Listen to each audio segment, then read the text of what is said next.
शूद्र है तू शूद्र, छोटी जात का है तू और शूद्र ही रहेगा, समझा।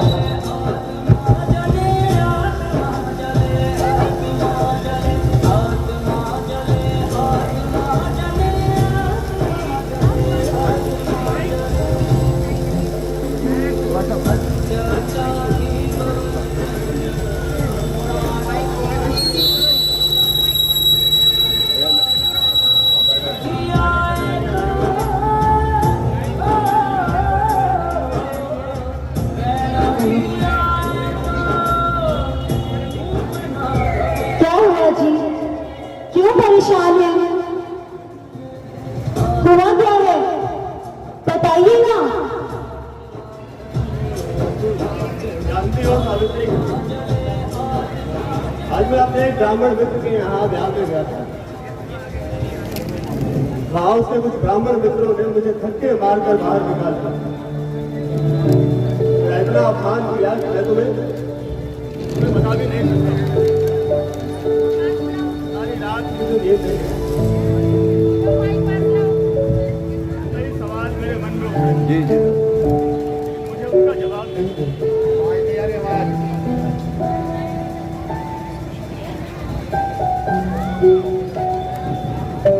सोते हैं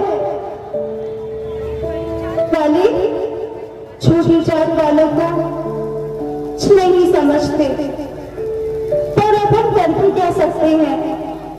चलिए छोड़िए।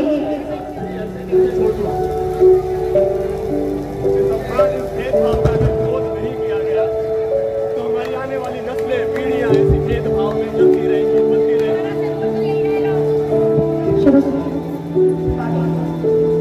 नहीं सावित्री, इस भेदभाव, इस अपमान का अगर विरोध नहीं किया गया तो हमारे आने वाले नस्लें, आने वाली पीढ़ियां इस भेदभाव में पलती रहेंगी, चलती रहेंगी। हमें अध्यात्म समाज के लिए संघर्ष करना होगा सावित्री।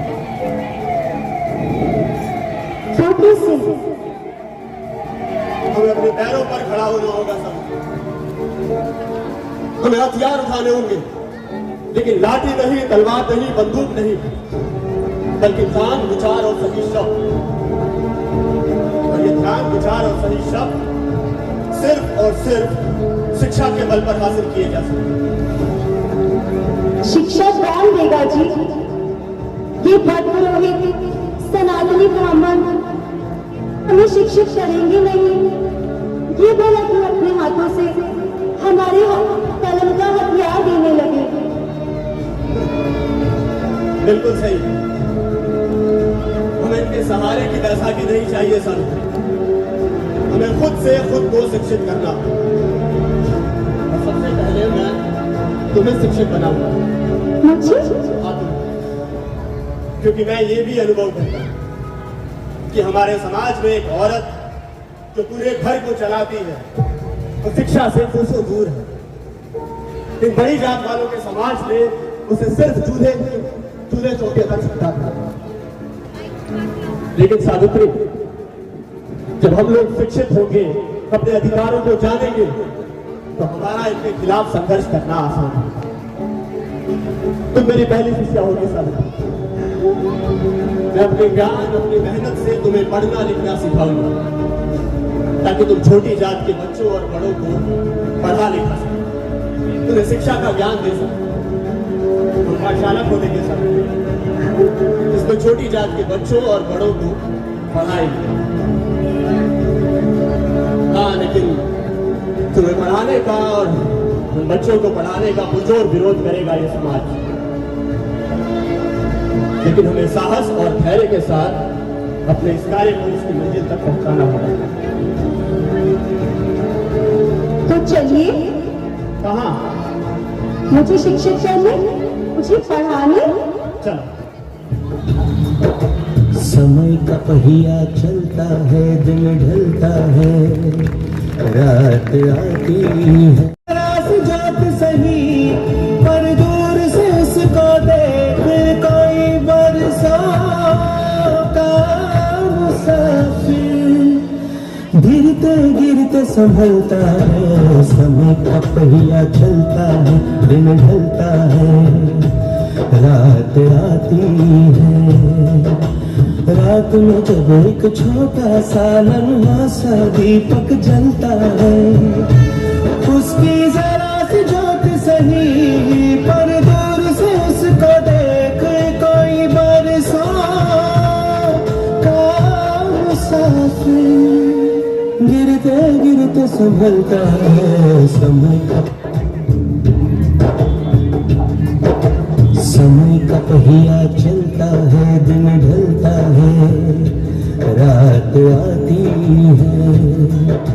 रात में जब एक छोटा सा नन्हा सा दीपक जलता है, उसकी जरा सी ज्योत सही पर दूर से उसको देख कोई बरसों का मुसाफिर गिरते गिरते संभलता है। समय का पहिया चलता है, दिन ढलता है, रात आती है। रात में जब एक छोटा सा नन्हा सा दीपक जलता है, उसकी जरा सी ज्योत सही पर समय का पहिया चलता है।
घर का सामान लेने जा रही है, यहाँ क्या कर रही है?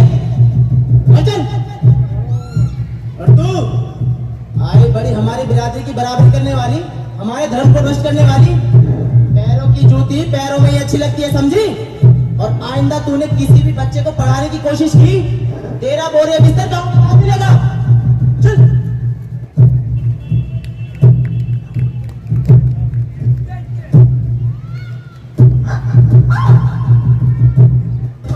ये मिट्टी ही तेरी असली औकात है, समझी? आई बड़ी सावित्री बाई फूले।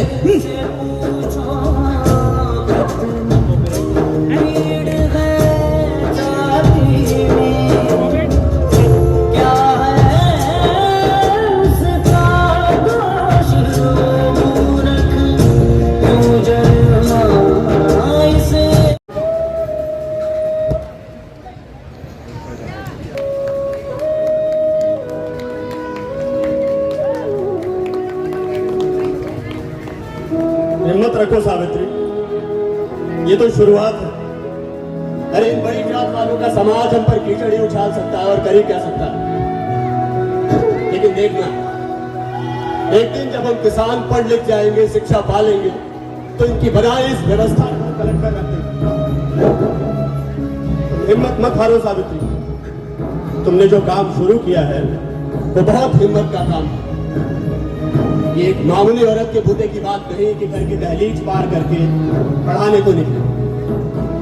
तुम देखना एक दिन ये समाज तुम्हें सराखों पर बिठाएगा। तुम एक ऐसी महिला के रूप में जाना जाएगा जिसने किसी भी चीज की परवाह किए बिना शिक्षा का ज्ञान बांटा। मत हारो सावित्री, एक दिन साबित हो जाएगा कि हम ही सही थे।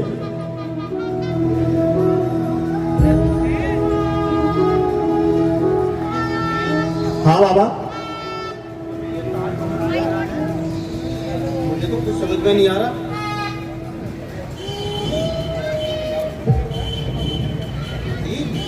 क्या बाबा? क्या हुआ बहू को? बहू की साड़ी पर ये कीचड़ के निशान, क्या बात है? बाबा वो बच्चों को पढ़ाने स्कूल गई थी, वहां कुछ बड़ी जात वालों ने इस पर कीचड़ फेंकी, पत्थर बरसाया। तो क्या खून बरसाते? ज्योति, मैंने तुमसे 100 बार कहा है, ये धर्म कर्म जात पात के चक्कर में मत पड़ा करो, मत बनो समाज सुधारक। अरे तुम मामूली से एक आदमी हो, क्यों समाज के ठेकेदार बन रहे हो? जानता हूं कि मानते नहीं, लेकिन वो पाठशाला खोलकर तुमने पूर्णा के हर ब्राह्मणों को अपना दुश्मन बना लिया है। नहीं बाबा, सभी ब्राह्मण नहीं, बल्कि कुछ समझदार ब्राह्मण हम लोगों के साथ भी है बाबा।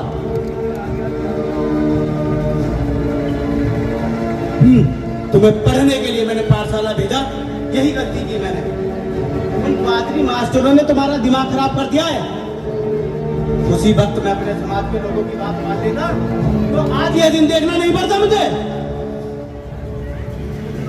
अरे तुम 2-4 किताब क्या पढ़ गए, तख्ती ही बदलने को चले हो। अरे जात पात का लिखा उसके कर्म को कोई नहीं बदल पाया है।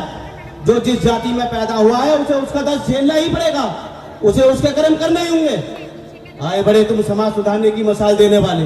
अरे अपना घर देखो, बीवी देखो, उसके हाथों में चूल्हा चौका दो। ये किताबें थमा के बना दिया बहू को मास्टरनी। अरे तुम तो शुरू से ही जीती थे, जानता हूं ये बात, लेकिन इसमें घर की बहू को धकेलने की क्या जरूरत थी?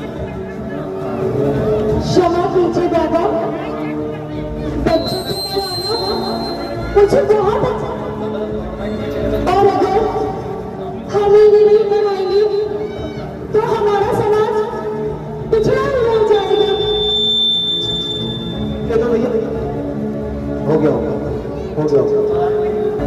हमारे देश को, इस धर्म को शिक्षा के बल पर ही बचाया जा सकता है, और ये तभी हो सकता है जब हमें से हर एक को शिक्षा पाने का मौका मिले। मिलेगा ना? और बाबा, मैं अपने धर्म को भ्रष्ट नहीं कर रहा हूँ, तो खुद उसे सुधारना चाहता हूँ बाबा।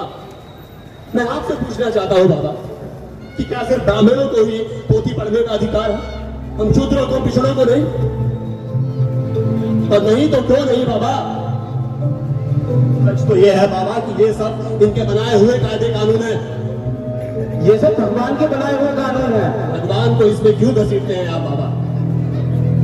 भगवान ने कोई भी पुस्तक किसी भी धर्म में नहीं लिखी, ये सब इंसानों ने लिखी, और इन बड़ी जात वालों ने उसमें अपने हिसाब से कायदे कानून लिख दिए। इन्होंने जानबूझकर समाज को जात पात ऊंच नीच में बांट दिया, ताकि ये हम पर राज कर सके, हमारा शोषण कर सके। ये कोई भगवान का बनाया धर्म नहीं है बाबा, ये इनके बनाए हुए कायदे कानून है। नारियों को, शूद्रों को कभी भगवान के नाम पर, कभी समाज के नाम पर हमेशा से दबाया ही गया है बाबा। चुप रहो तुम। शास्त्रों में लिखा है, ढोल गवार शूद्र पशु नारी ये सब ताड़न के अधिकार नहीं बाबा, ढोल गवार शूद्र पशु नारी ताड़न नहीं, पालन के अधिकारी। पशुओं को मारना कहाँ का धर्म है बाबा? शूद्रों को ताड़ना, गवारों को ताड़ना कोई धर्म नहीं है बाबा। ये सब नियम कायदे हमारे पुरखों ने लिखे हैं, जिन्हें हम टाल नहीं सकते। तो ठीक है बाबा, मैंने भी कुछ नियम लिखे हैं, मेरे पीछे पीछे आओ, मेरे पीछे पीछे आओ, रुको नहीं तुम मत घबराओ, धिक्कारो मनु की आज्ञाएं, शिक्षा पाओ और दिलाओ, शिक्षा का आनंद महान, ज्योति की बात तो मान। बकवास! देखो ज्योति, मैं कुछ और नहीं सुनना चाहता। तुम्हारी वो पाठशाला बंद होनी चाहिए, और बहू का घर से बाहर निकलना पढ़ना और पढ़ाना ये सब भी बंद होना चाहिए बस। नहीं बाबा, ये नहीं हो सकता। देखो ज्योति, अगर तुमने मेरी और अन्य लोगों की आज्ञा का पालन नहीं किया तो मेरे इस घर में तुम्हारे और तुम्हारी पत्नी के लिए कोई जगह नहीं है। तुम्हें अपने रहने का इंतजाम कहीं और करना होगा, तुम्हें ये घर छोड़ना होगा।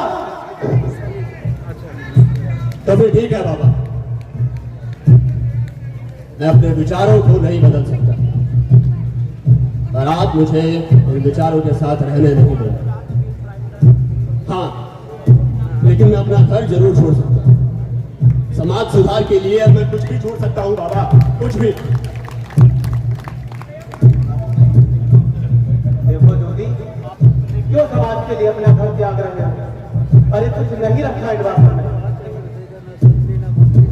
नहीं बाबा, समाज सुधार का संकल्प अब मैं छोड़ नहीं सकता, पर आप मुझे इस संकल्प के साथ जीने नहीं देंगे। सावित्री, जाओ सामान बांधो।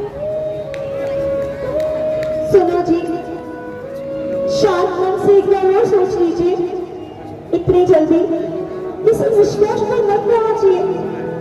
नहीं सावित्री, तुम जाओ सामान बांध लो।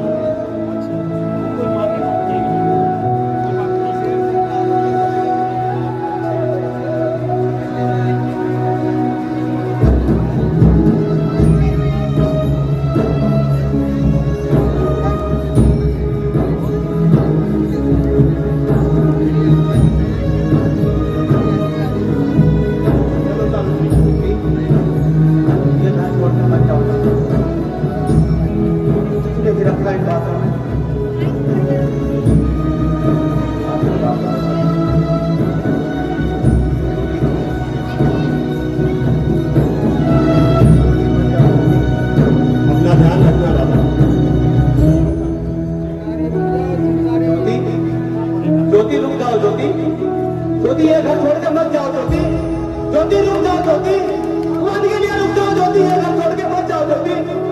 अरे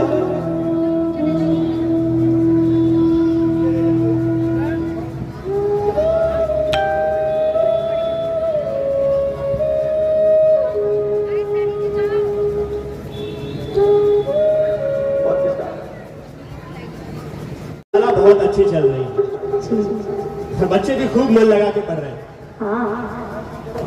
सावित्री, इन बच्चों को शिक्षा का ज्ञान देने में दिल को बहुत सुकून मिलता है। सावित्री, हम प्रौढ़ शिक्षा के लिए पाठशाला जरूरी है। चलो सावित्री। आप हमेशा ले आते हैं, कितना डर लगता है यहाँ। सावित्री, लगता है मौसम खराब होने वाला है, आओ जल्दी घर चले। चलिए। कौन है तुम? कौन है तुम? छोड़ो मेरे बच्चे को। मैं कहती हूँ छोड़ो बस। सावित्री, अरे कौन हो तुम लोग और हमने तुम्हारा क्या किया? खामोशी, हमें सुपारी मिली है तुम्हें मारने के लिए। कैसे मारना है, कब मारना है? क्यों मारना है ये नहीं पता। बस तुम्हें मारना है। हाँ तुम्हें मारना है। लेकिन तुम मुझे मारना क्यों चाहते हो? मुझे वजह तो बताओ। बताते हैं।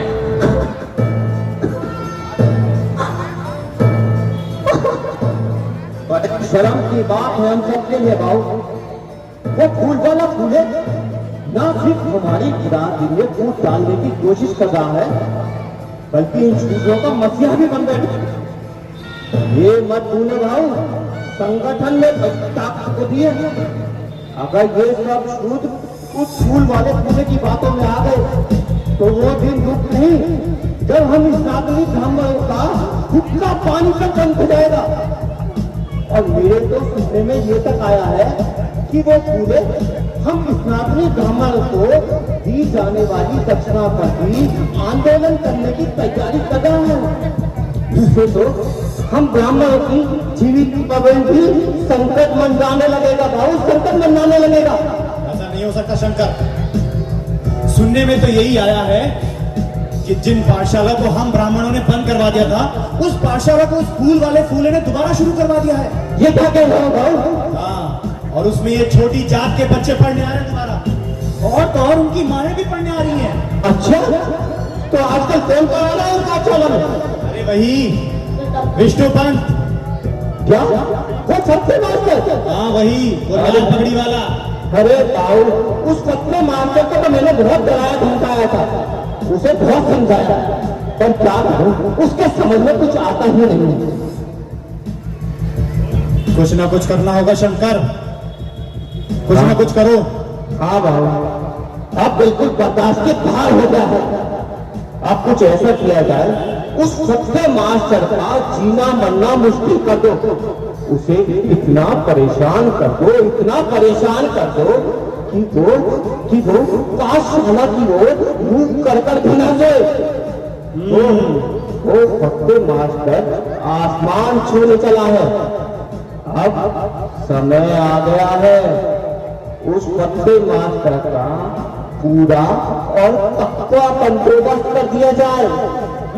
चाहे उसके लिए हमें कुछ भी क्यों न करना पड़ जाए। सोचो शंकर, सोचो। कभी कभी तो मेरे दिल में ख्याल आता है उस सत्य मास्टर के सीने में खंजर भोंक दूं। नहीं शंकर, ऐसा मत करना। कुछ और सोचो शंकर, गुस्से से काबू रखो। क्या सोचूं बाबू, क्या सोचूं? कल रात मेरे दिमाग में ख्याल आ रहा था कि क्यों न हम उस सत्य मास्टर की पाठशाला में ही आग लगा देते हैं। नहीं नहीं, अगर हम लोगों ने उसकी पाठशाला में आग लगा दिया तो सभी गांव वालों का शक हम पे जाएगा। तो क्या करें भाऊ, क्या करें? कुछ ना कुछ षड्यंत्र तो रचना होगा हम इसके खिलाफ। मेरे दिमाग में एक विचार और आया है। क्या? क्यों न हम उस कूले को ही मार डालते हैं, ना रहेगा बांस और ना बजेगी बांसुरी। चला चला शंकर, चला।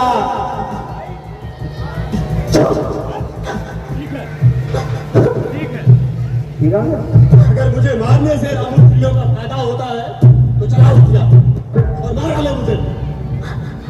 सावित्री, सावित्री, हमने इन्हीं के बच्चों को पढ़ाने का व्रत लिया है। एक बात याद रखिए, मेरे मरने के बाद भी इनके बच्चों को पढ़ाना करना। सावित्री, क्या कहा तुमने? कहा मेरे मरने के बाद भी पढ़ाना जारी रखना। सावित्री, सुना नहीं ब्राह्मण, तुम्हें नहीं बताया कि तुम हमारे? क्यों बता दे, क्यों बता दे? वो उन्होंने हमेशा से अपनी जाति और संगठित शक्ति के दम पे तुम्हें शिक्षा पाने से दूर रखा। तुम चोरी चकारी करो, लूटपाट करो, डकैती करो, वो तो यही चाहते हैं। ये रकम, मामूली सी रकम तुम्हें कब तक पूरी पड़ेगी? क्या सारी जिंदगी तुम लोग इससे अपने बच्चों का पेट पालोगे? तुम लोग नहीं चाहते कि वो पढ़े लिखे समाज में सम्मान के साथ सर उठा के जिए, या वो भी तुम्हारी तरह ही चोरी डकैती लूटपाट करे और पुलिस के जंगलों में बचते बचाते घूमते रहे? तो चुनाव तुम लोग अपने बच्चों का भविष्य, उनकी जिंदगी। बोलो,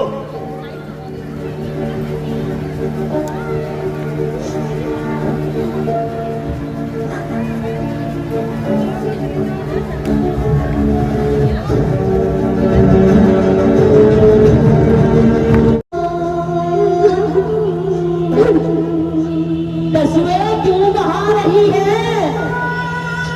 मेरे बेटे को तो खा गई, अब तस्वीरें बहा रही है। बड़े अरमानों से ब्याह कर लाई थी और विधवा हो गई। मेरे भाग्य खराब थे जो इससे शादी करी। ये चुलफिल कैसे दिखाई है अपनी? कैसा अपने बाल? मैं अपने केस नहीं कटवाऊंगी। बाल क्यों नहीं कटवाएगी? चले तुम नहीं, इसके बाल काट। अरे पंडवानी जी बुलाया, पंडवानी किसके बाल काट रहे हैं? मेरे काटो, ठीक है ना? तेरे चाची मेरे काटते। काशी भाई से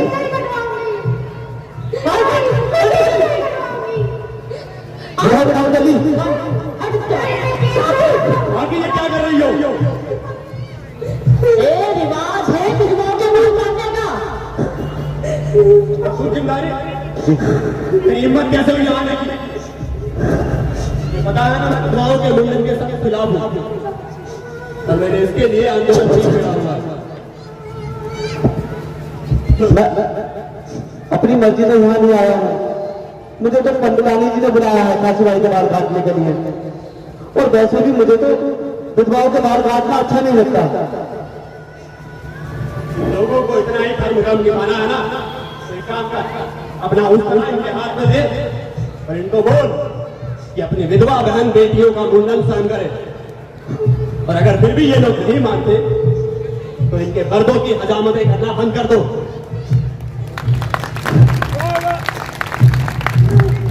तुम हमारे घर बीच में बोलने वाले होते कौन हो? होता हूँ काकी, क्योंकि मैंने विधवाओं के संरक्षण के लिए संकल्प लिया है। एक प्रकार बाल है इसके। नहीं, अरे विधवा है, विधवा नहीं है। कहाँ तू? कैसे औरत है? जो औरत होकर औरत को पेट नहीं समझ रही। विधवा विधवा विधवा कौन सी जाती है? सी जाती है किसके हाथों में चूड़ियां टूट जाए, उसके माल का सिंदूर जल जाए, उसके साजो से और बेहोश हो जाए। ताकि कैसी औरत जो एक औरत होती एक औरत को पीड़ा नहीं समझ रही। ताकि हमारे होते हुए हम काशीबाई की बात कटने नहीं देंगे। हमने विधवाओं के संरक्षण का प्रण लिया है और हमारे होते हुए आप ऐसा कदापि नहीं कर सकती। हाँ काकी, मेरे जीते जी आप ये नहीं कर सकते।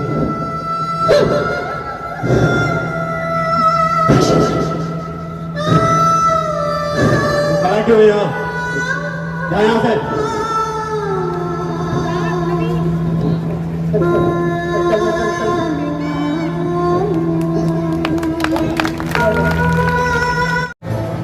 और ये गमछा देखो कैसा है। आओ आओ देखो ना गमछा कैसा है। आओ क्या हो भाऊ, इतने परेशान क्यों? बोलो ना भाऊ, मैं पानी लेके आऊं? भाऊ बोलो ना, बताओ ना क्या हुआ? अरे क्या बोलूं मैं, क्या बोलूं? एक तो उस पाटिल के बच्चे ने मेरी दुकान के बराबर में अपनी दुकान खोल ली। जो कांदे पोहे में अपने दाम पे बेचता था उसके कम भाव में वो पाटिल बेच रहा है। मेरे सारे ग्राहक उसकी दुकान के सामने कतार बनाए खड़े हैं। क्या करूं मैं? और तुझे पता आज क्या हुआ? क्या हुआ भाऊ? एक छोटी जात का बच्चा मेरी दुकान पे आया, मुझसे मोल भाव करने लगा। और ये सब हुआ है उस फूल वाले फूले की वजह से और उसकी पत्नी सावित्रीबाई फूले की वजह से। उन्होंने जन आंदोलन छेड़ दिया है। उन्होंने जगह जगह पाठशाला खुलवा दी हैं। हम सनातनियों ने बहुत कोशिश की, एक पाठशाला बंद कराई तो उन्होंने दूसरी और पाठशाला खोल दी। मैं इस फूल वाले फूले के विचारों को कामयाब नहीं होने दूंगा। मैं उसकी ईंट से ईंट बजा दूंगा। भाऊ क्या हुआ? शांत हो जाओ भाऊ, शांत हो जाओ। उसे ऊंची नीच और जात पात से नफरत है ना, मैं उसके विचारों को कामयाब नहीं होने दूंगा। देख लियो। भाऊ शांत हो जाओ। भाऊ मैं डॉक्टर को बुला के लाता हूँ।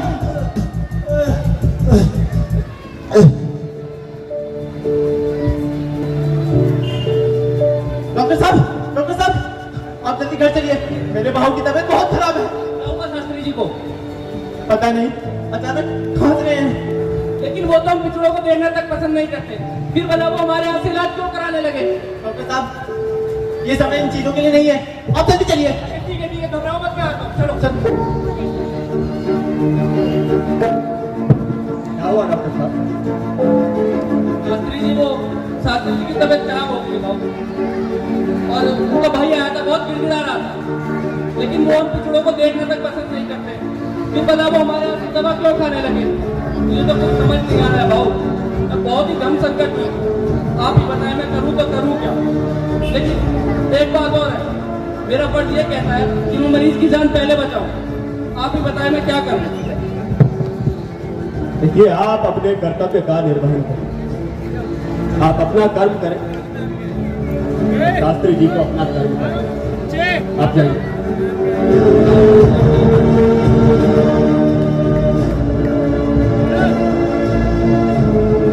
भाऊ भाऊ डॉक्टर साहब आ गए। भाऊ घबराओ मत। शास्त्री जी घबराइए मत। तेरी हिम्मत कैसे हुई? मैं मर जाना पसंद करूंगा, लेकिन तुझ जैसे छोटी जात वाले वैद्य के हाथों से इलाज नहीं कराऊंगा। भाऊ ये समय इन चीजों के लिए नहीं है। हाँ, नहीं है। इसकी हिम्मत कैसे हुई मेरी दहलीज पार करने की? चला जा, भाऊ दवाई खा लो। भाऊ दवाई खा लो। ऐसे चला जा, मैं कह रहा हूँ चला जा, इसे छोड़ दे यहाँ से। भगवान के लिए भाऊ दवाई खा लो। भाऊ नहीं खानी मुझे इसके हाथों से दवाई। ये शूद्र है, शूद्र, छोटी जात का ही है।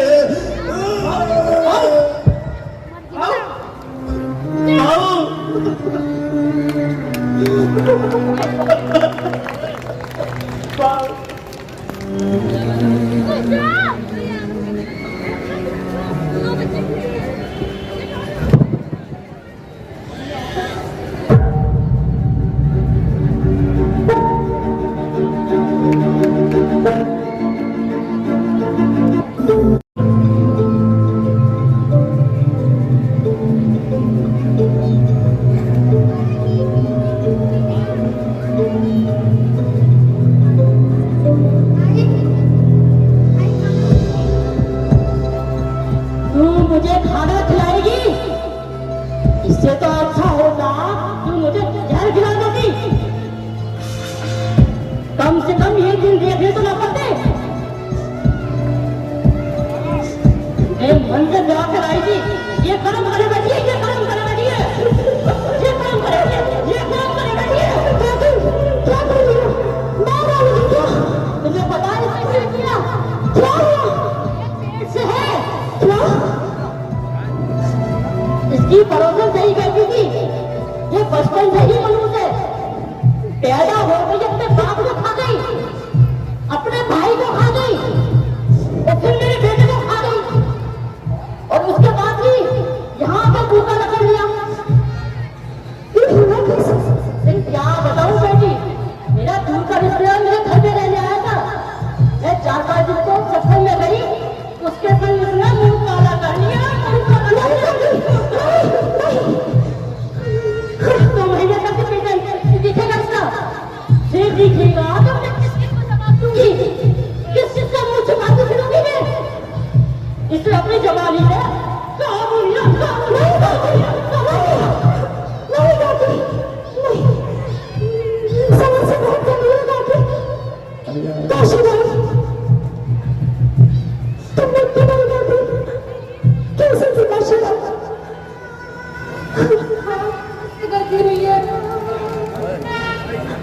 सब कुछ अनजाने में हुआ था। ठीक है काशीनाथ, अपना जीवन समाप्त करना ये सब नहीं, सब जरूरी है। और हम सब लोग कोई ना कोई समय ढूंढ लेंगे। काशी भाई चिंता मत करो। तुमने देखा था मैं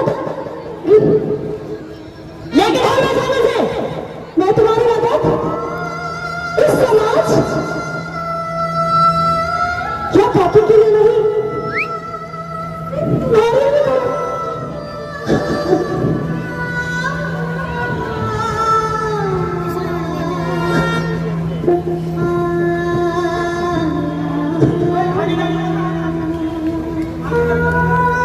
अब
भी अपनी कुछ जरूरतें होती हैं, उन्हें झुठलाया नहीं जा सकता सावित्री। ये सब इनके बनाए हुए कायदे कानून, इसमें आज इस रही है एक स्त्री। वो औरत बहुत डर गई है, उसे कुछ समझ नहीं आ रहा वो करे तो क्या करे, जाए तो कहाँ जाए। आपको पता है एक दिन मैं उसके घर गई थी, कितनी दयनीय स्थिति में थी वो, कितनी असहाय लग रही थी। मुझे तो डर है कि वो कहीं कुछ करने बैठे। देखिए हमें उसकी मदद करनी चाहिए। सावित्री, वो लोग तुमसे क्या चाहते हैं? यही कि उसका प्रसव हो जाए। जब तक उसका प्रसव नहीं होता क्या हम उसे अपने घर ला सकते हैं? सावित्री, तुम जानती हो वो ब्राह्मण है, समझते क्यों नहीं थे? आप ही तो कहते हैं स्त्री के साथ इस समाज में हर जाति हर वर्ग में कितना बुरा बर्ताव होता आया है। हमें ये नहीं क्या फर्क पड़ता है तो वो औरत ही ना। देखिए उसी परिवार और हमें बच्चा, क्या हम उसके बच्चे को गोद मिल सकते हैं? वाह, बहुत खूब। आखिर तुमने अपनी बात मनवा ही लेना, तो मैं तुम्हारी बात कैसे टाल सकता हूँ? बुला लो उसे। सच?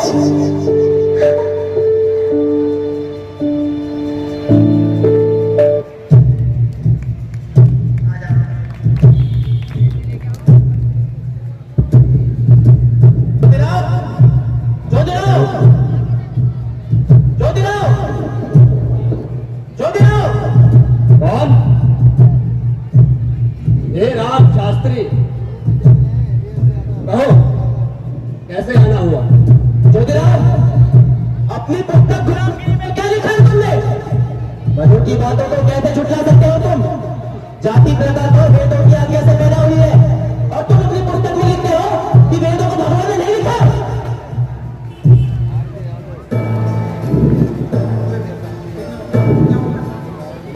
मेरा दावा है, विश्वास है कि संसार की कोई भी पुस्तक भगवान ने नहीं लिखी।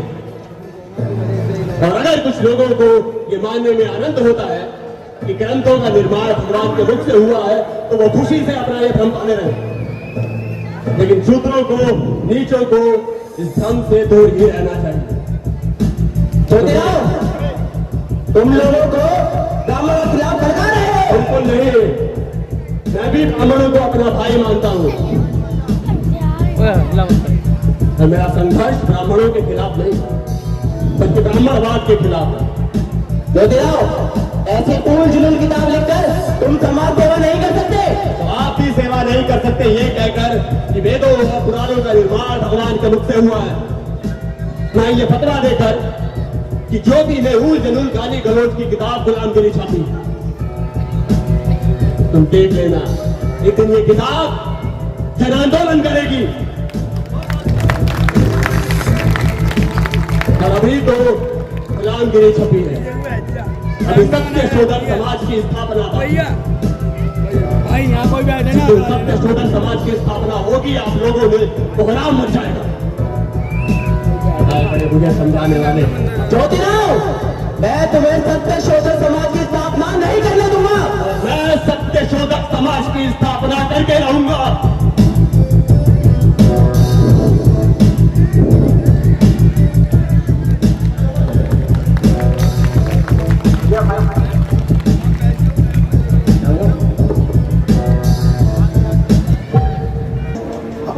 इन्हें डालो, आने जाना होगी, इन्हें डालो। मैंने तो कुछ और भी सुना है। अरे रोहित राज,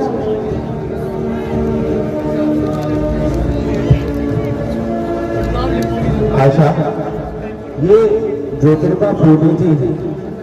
इन्होंने समाज के कल्याण के लिए अनेकों सफल कार्य किए हैं। और ये उनकी सहपाठी और हमारी भाभी, प्रणाम करो इन्हें। सावित्री घर दिखा दो। जी जाओ आशा। आओ आशा, मैं तुम्हें घर दिखाती हूँ। जो देखा मैंने तुम्हें विवाह का निमंत्रण भेजा था, क्या हुआ जो तुम नहीं आ पाए? मैंने बहुत प्रतीक्षा की तुम्हारी, कोई खास कारण था जो तुम नहीं आ पाए? देखिए, आपके विवाह का निमंत्रण मुझे मिला था। वैसे उस दिन कोई खास कार्य भी नहीं था, मैं जानबूझकर नहीं आया। तो तुम क्यों नहीं आए? आप महाराष्ट्र के समाज सुधारक, उदारवादियों के नेता। तब जो बात मैं आपसे कहने जा रहा हूं, उसे कहने के लिए क्षमा करना, पर कहना जरूरी है। आपकी उम्र लगभग 45 वर्ष होगी। बिल्कुल। और आपने विवाह किया 15 वर्ष की एक कोमल कन्या से, जिसे दुनियादारी की कोई समझ नहीं।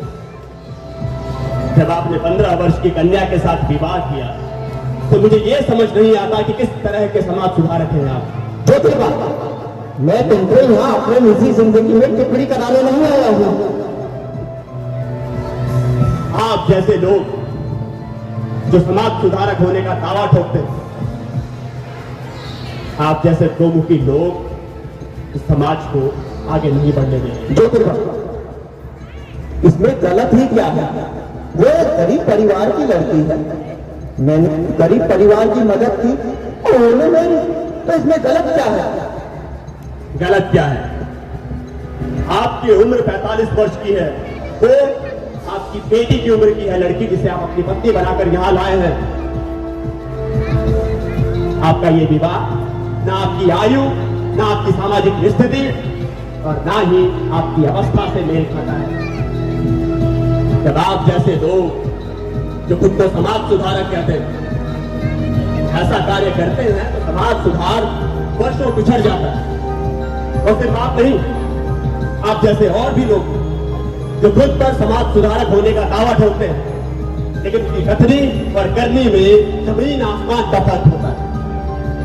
दान 1 रुपए का देते, लेकिन गाएंगे हजारों। एक बात बताइए, जीवन साथी का अकेले नहीं काटा जाएगा, क्यों ना तुम दूसरा विवाह कर लो? हाँ, मैं इस बात से आपकी सहमत हूँ कि मेरी पत्नी मेरे से उम्र में थोड़ी छोटी है। नहीं छोटी है, बहुत छोटी है वो। आप जैसे लोग समाज सुधारक कहलाने के लायक नहीं है। आप लोग, आप एक दोमुखी इंसान हैं। मुझे दुख है। आपकी बात मैं समझता था, पर आप तो जानते ही है ना, हमारा ये समाज एक विधवा के पुनर्विवाह के सख्त खिलाफ है। और जब से अपनी मैंने विधवा बहन के केस नहीं कटने दिए, जब से ये समाज मेरे और के खिलाफ है। तो इसलिए ढकेल दिया आपने उसे एक अंधेरी जिंदगी जीने के लिए, मजबूर किया आपने उसे एक ऐसी जिंदगी जीने के लिए जिसके अंत तक अंधकार ही अंधकार है। तो क्या मैं समाज की खिलाफत रहता रहता? यदि मैं अपनी विधवा बहन का पुनर्विवाह करा देता, तो मैं मेरा जीना मरना मुश्किल कर देते। लेकिन आपने अपना विवाह करने से पहले तो एक बार भी नहीं सोचा। लेकिन जब बारी आपकी विधवा बहन की आई, तो ये समाज आड़े आ गया, क्योंकि आप जैसे समाज सुधारक नहीं चाहिए इस समाज को। मैं आपको अपने निजी जिंदगी पर टिप्पणी कराने नहीं आया हूँ। बहुत बेइज्जती कर ली आपने हमारी। चलो आशा, चाहिए कुछ लोग कभी नहीं सुधर पाते। सावित्री, इन जैसे लोग जो खुद को समाज सुधारक कहलाते हैं, सिर्फ और सिर्फ फूलों की माला पहनने की लालसा रखते हैं।